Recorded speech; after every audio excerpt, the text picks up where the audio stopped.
Hello students. आज जो हम टॉपिक डिस्कस करने जा रहे हैं बीकॉम पार्ट सेकंड के लिए, शेयर्स अंश किसे कहते हैं एंड टाइप्स ऑफ शेयर्स। जैसे कि हम जानते हैं कि जो शेयर्स का जो शाब्दिक अर्थ है वो हिस्सा या पोर्शन से होता है, क्योंकि कंपनी की जो शेयर कैपिटल्स है वो विभिन्न हिस्सों में बटी होती है।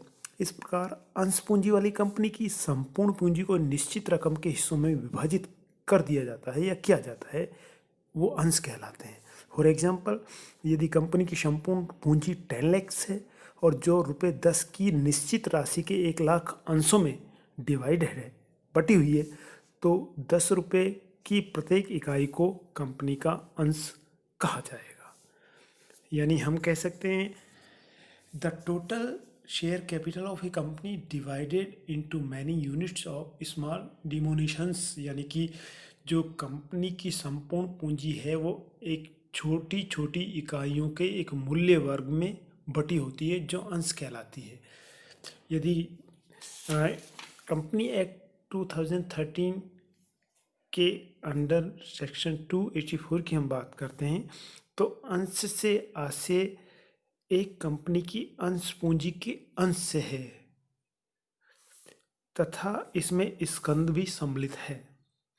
जब तक कि स्कंद एवं स्टॉक्स एवं शेयर्स में स्पष्ट या गर्भित रूप से अंतर नहीं किया जाता है, इम्प्लाइड और एक्सप्रेसली यदि इसमें डिफ्रेंशिएट नहीं किया जाता है, तब तक अंशों में स्कंद को शामिल मान लिया जाता है।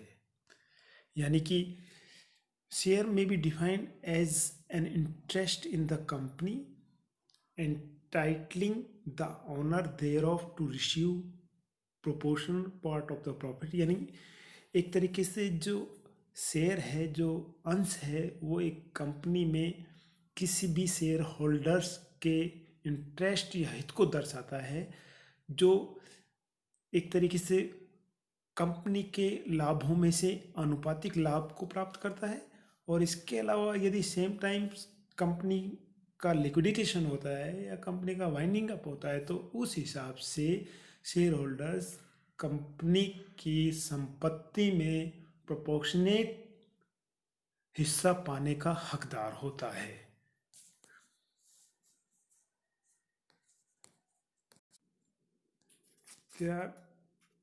As per the section 43 of the Company Act 2030, share can be broadly classified into two parts. Number one, preferential shares.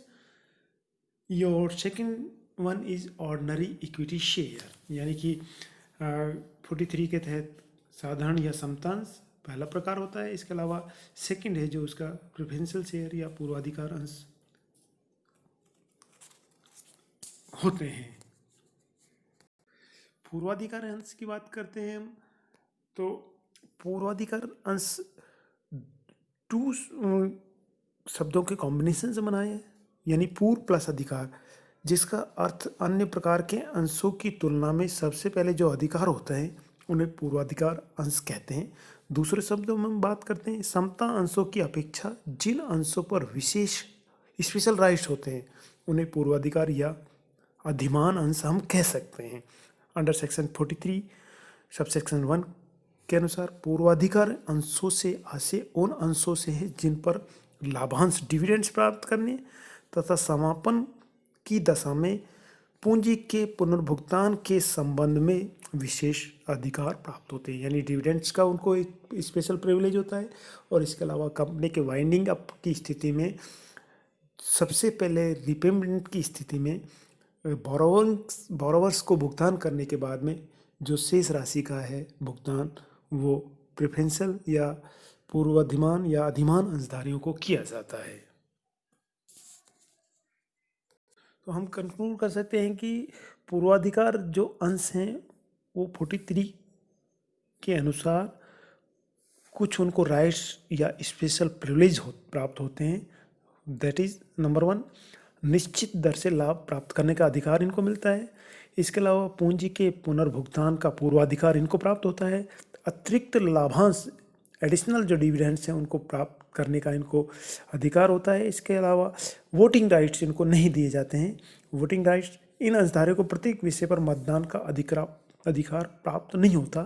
केवल उन्हीं विषयों को प्रस्ताव पर मत देने का अधिकार है जो प्रत्यक्ष रूप से उनके पूर्वाधिकार या प्रिविलेज को प्रभावित करते हैं। जैसे कोई अंश पूंजी में रिडक्शन करना है, अंशों भुगतान या कंपनी का समापन आदि, उस स्थिति में इनके वोट काउंट किए जाएंगे। इसके बाद हम इसके टाइप्स, जो प्रेफरेंशियल शेयर्स हैं उनके टाइप्स कितने होते हैं। तो सबसे पहले cumulative preferential share, first one is cumulative preference share, यानी कि संचयी पूर्वाधिकार अंश। यानी बात करते हैं इन अंशों पर कंपनी किसी वर्ष लाभांश का भुगतान नहीं कर सके तो बकाया लाभांश को प्राप्त करने का अधिकार संचित रहता है। दूसरे शब्दों में हम जब से कह सकते हैं, जब भी कंपनी में भविष्य में कंपनी को लाभ होंगे या लाभ की घोषणा करती है तो अन्य प्रकार के अंशों पर लाभांश बांटने से पहले ऐसे अंशों का गत वर्ष के लाभांश की बकाया राशि एवं उस वर्ष के लाभांश का भुगतान करना होगा। यानी कि प्रीवियस ईयर्स में यदि एडिक्वेट कंपनी के पास में डिविडेंड्स नहीं होते हैं तो उस स्थिति में नेक्स्ट, जब करंट ईयर या नेक्स्ट ईयर्स में या फ्यूचर में जब अच्छे डिविडेंड्स या अच्छे लाभ होते हैं तो उस स्थिति में जो कम्युलेटिव प्रेफरेंस शेयर्स हैं उन पर गत वर्ष का लाभ तथा इस वर्ष का लाभ को प्राप्त करने का पूर्वाधिकार होता है। Second one is non cumulative या साधारण या असंचयी पूर्वाधिकार अंश। ये वे अंश होते हैं यदि किसी वर्ष लाभांश का भुगतान नहीं किया जाए तो इस लाभांश की राशि को अगले वर्ष के लिए संचित नहीं किया जाता है, कम्युलेटिव नहीं किया जाता है, अपितु उस वर्ष के संबंध में लाभ प्राप्त करने का अधिकार ही उसका समाप्त हो जाता है। यानी कि एडिक्वेट यदि लाभांश नहीं होते हैं तो in non cumulative preferential shares में जो लाभ नहीं होने की स्थिति में उनके लाभांश या डिविडेंड्स को खत्म माना जाता है। इसके अलावा नेक्स्ट वन है रिडीमेबल प्रेफरेंशियल शेयर, या जिन्हें हम कहते हैं शोधनीय या विमोचनशील प्रेफरेंशियल शेयर। यानी कि साधारण अंश निर्गमन द्वारा प्राप्त पूंजी केवल कंपनी के समापन पर ही लौटाई जाती है। यानी हम बात इक्विटी शेयर की बात करते हैं तो इक्विटी शेयर होल्डर्स को जो पूंजी है वो खाली कंपनी के समापन की दशा में ही लौटाई जाती है, किंतु as per company act 2030 under section 55 के अंतर्गत अंशों द्वारा सीमित दायित्व वाली कंपनियों को यदि अपने अंतर्नियमों से अधिकृत होने पर विमोचनशील या सौदे पूर्वाधिकार अंश जारी करने का अधिकार होता है। ऐसे अंशों पर प्राप्त पूंजी को निर्गमन की शर्तों के अनुसार या तो एक निश्चित अवधि के पश्चात 20 ईयर्स के भीतर वापस लौटाई जा सकती है। यानी कि जो रिडीमेबल जो प्रेफरेंस शेयर्स हैं वो 20 ईयर्स में उनका रिडम्पशन या उनका शोधन किया जाना जरूरी होता है। इसके लिए कुछ जो प्रोविजंस हैं उसमें सबसे पहले कंपनी को एक जनरल मीटिंग्स में एक स्पेशल रेजोल्यूशन पास करना होता है। इसके अलावा कंपनी ऐसे अंशों के निर्गमन के समय इस नए अधिनियम के लागू होने के पूर्व या बाद में विद्यमान प्रेफरेंशियल शेयर्स के रिडम्पशन के लिए घोषित लाभांश के भुगतान में दोषी नहीं रहनी चाहिए। Next one irredeemable preferential shares. इस प्रकार के अंशधारियों को कंपनी के जीवन काल में न्यायालय की या कोर्ट की परमिशन के बिना पूंजी का भुगतान नहीं किया जाता है। इसके अलावा हम बात करते हैं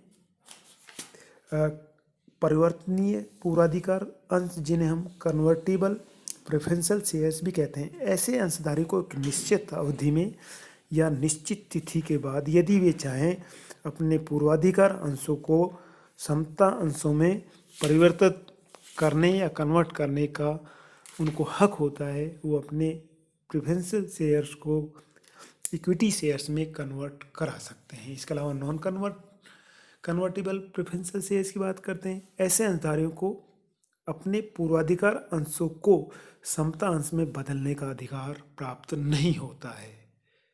तो ये नेक्स्ट हम बात करते हैं इक्विटी या समता अंश, यानी सामान्य अर्थों में हम बात करते हैं a share that gives the person who owns its the right to receive part of a company profit and to vote at share holders meeting, यानी कि समता अंश या समता अंश से हास्य कंपनी के उन अंशों से हैं जो पूर्वाधिकार अंश नहीं है, यानी कि जो कंपनी के ये जो शेयर होल्डर्स हैं वो कंपनी के वास्तविक स्वामी होते हैं और इन्हें कंपनी के शेयर होल्डर्स के रूप में मतदान करने का अधिकार प्राप्त होता है।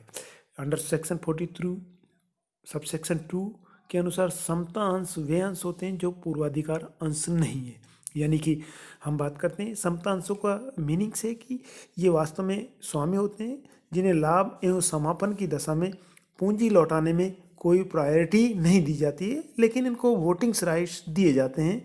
यानी हम इसके विशेषताओं की बात करते हैं। कंपनी द्वारा समता अंशों का अत्यधिक निर्गमन किया जाता है। समता अंश भी दो प्रकार के होते हैं। ऐसे अंशों पर विनियोजित धन का भुगतान कंपनी के जीवन काल में नहीं होता है। ऐसे अंशधारी कंपनी के रियल जो ऑनर्स हैं, वास्तविक स्वामी होते हैं। समता अंशों पर लाभांश की दर निश्चित नहीं होती, प्री डिटरमाइन नहीं होती है, यानी ज़्यादा भी लाभ कंपनी कमाती है तो ज़्यादा उसको लाभांश ऊंची दर से लाभांश दिया जाता है, और कम लाभ होता है तो उसको निम्न दर पर लाभांश दिया जाता है। तो हम यानी समता अंश जो धारी हैं उनको लाभांश पूर्वाधिकारी अंश या प्रेफरेंस शेयर्स को लाभांश चुकाने के बाद में मिलता है।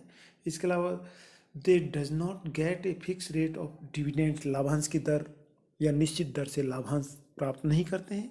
They will get back their capital only after paying preferential shares holder, यानी कि अपनी पूंजी को पूर्वाधिकार अंशों के भुगतान के बाद ही समता अंश वापिस पुनः अपनी पूंजी को प्राप्त करने का अधिकार रखते हैं। नेक्स्ट है आपका श्वेत श्रम या समता अंश किसे कहते हैं। It is issue to employees और directors of a company at discounting rate, यानी श्रम या श्वेत जो क्षमता अंश हैं उनका निर्गमन किनको किया जाता है, ये एम्प्लॉइज़ को या डायरेक्टर्स को किया जाता है, वो भी डिस्काउंट रेट पर। Issued for consideration other than cash, इनका जो इशुएंस किया जाता है वो नकद के अतिरिक्त या कैश के अतिरिक्त किया जाता है। It must follow these conditions, यानी श्वेत अंशों का निर्गमन करने से पहले कुछ प्रोविजंस हैं, उनको प्रोविजंस के कंप्लाइंस कंपनी के द्वारा की जानी चाहिए। Authorise by special resolution in general meeting, यानी श्वेत अंशों के निर्गमन के लिए एक special resolution pass general meeting या साधारण सभा में होना चाहिए। Number, price, consideration if any and classes should be specified in the resolution. Number कितने शेयर्स होंगे, उनकी प्राइस क्या होगी, कंसिडरेशन या प्रतिफल के रूप में क्या होगा, उन सारी की सारी चीज़ों का एक तरीके से विशेष प्रस्ताव या विशेष संकल्प के द्वारा उन्हें नियत या निश्चित किया जाता है। The company must complete 1 year, यानी श्वेत जो शेयर्स हैं इशू है उनका इशुएंस है उनको 1 ईयर्स में कंप्लीट करना होता है। Equity share of those company must be listed in the recognised stock exchange. इस तरीके से जो क्षमता श्वेत क्षमता अंश जारी किए हैं उनको कंपनी जो एक्सचेंज का वो है वहाँ पे कंपनी को रजिस्टर्ड या लिस्टेड करना चाहिए। जो पंजीकृत जो एक्सचेंज है, स्टॉक एक्सचेंज है, वहाँ पे इनको पंजीकृत कराया जाना जरूरी। इसके बाद हम इसमें डिफरेंस की बात करते हैं। What are the difference between the equity share and preferential share.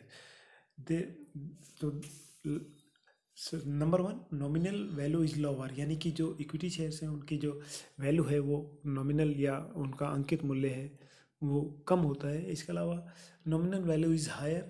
Second one, dividend varies according to profit, यानी कि जो लाभांश है उसकी दर परिवर्तित होती है, बदलती रहती है लाभ के अनुसार, जबकि जो आपके पूर्वाधिकार अंश है, प्रेफरेंस शेयर है, उनमें डिविडेंड्स की जो रेट है वो फिक्स होती है।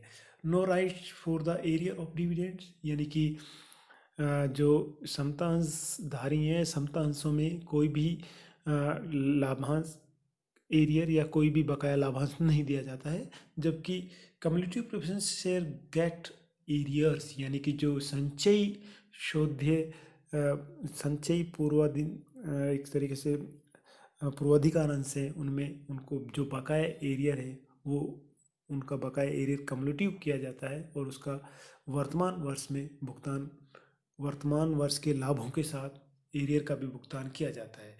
इसके बाद next one, no priority in dividend and repayment of capital, यानी कि पूंजी के भुगतान में और लाभांश के भुगतान में इक्विटी शेयर होल्डर्स को कोई प्रायोरिटी नहीं दी जाती है, जबकि प्रेफरेंशियल शेयर्स में